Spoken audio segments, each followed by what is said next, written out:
Hi, I am Ali Juma, and this is a special limited edition of the Inner Game of Change. I call this limited edition the Change Questions. In each episode, I bring you just one question, the kind that can sit with you all day, and maybe nudge you toward a shift in how you lead, work, or live. However, I'm not here to counsel you, fix you, or play the self-help guru.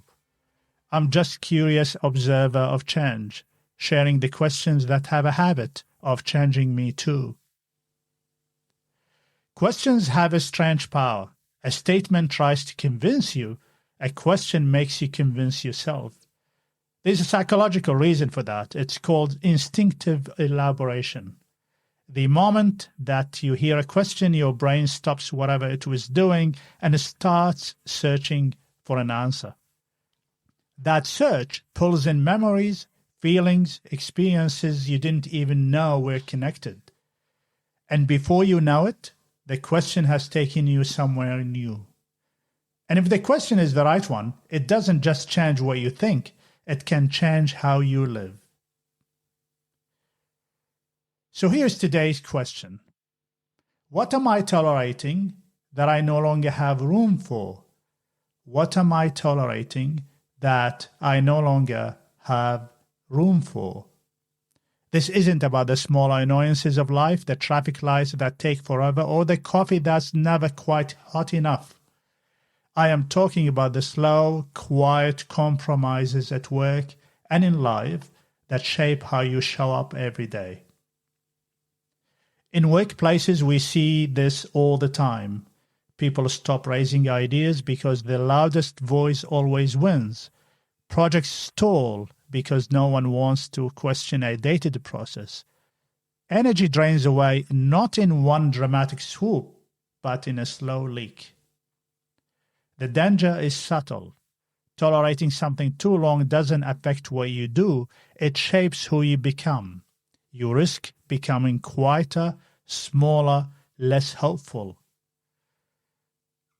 As a leader, you might be tolerating a team member who undercuts others because confronting it feels messy.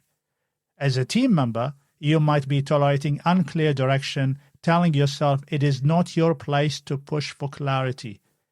At home, you might be tolerating a recurring pattern that everyone knows is unhealthy, but no one wants to name. And all the while, you are spending energy you don't even realize you're losing. Sometimes it is like working in an office with a desk drawer that sticks. You get used to jiggling it just the right way, telling yourself it's fine, and every time you need what's inside, you waste a little more energy, a little more patience. Eventually, it's not about the drawer, it's about the way you've adapted yourself around something that was broken instead of fixing it. This is where the idea of unhistoric acts from George Eliot's Middlemarch comes in. She wrote about the quiet, often unseen choices that make the world more than we realize. Deciding to stop tolerating something and doing something about it is often an unhistoric act. No headlines, no fanfare. But over time, those acts change teams, change workplaces, and they change us. History is full of moments where progress came not from a grand gesture, but from someone deciding enough. Rosa Parks didn't launch a movement by delivering a speech. She simply stopped tolerating the daily humiliation of giving up her seat. In literature, Shakespeare often used the turning point where a character finally refuses to bear the unbearable.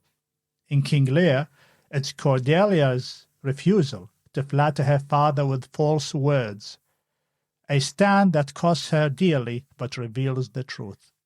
In business, leaders like Alan Mulally at Ford made their mark not by adding complexity, but by refusing to tolerate the culture of silence around problems. His no more hiding bad news stance became the foundation for Ford's turnaround. This isn't about just big moments. You can run your own personal change management process for even the smallest tolerances. Here are some ideas for you. Name it. Say it out loud or write it down, the specific thing you've been tolerating.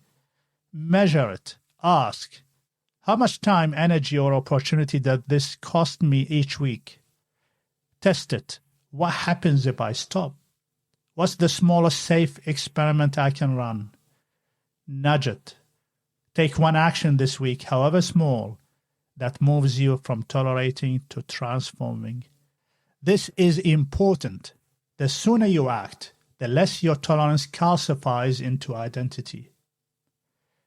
At work, your tolerances set the tone for your team. What you walk past, you endorse. At home, what you let slide tells others what matters to you. And here's the thing, stopping your tolerance isn't always about confrontation. Sometimes it is about redesigning the process, renegotiating the role, or quietly shifting your boundaries. So I'll leave you with this. What are you tolerating that you no longer have room for? And what might shift for you, your team, or even your family if you stopped making room for it? Until next time, stay with the question.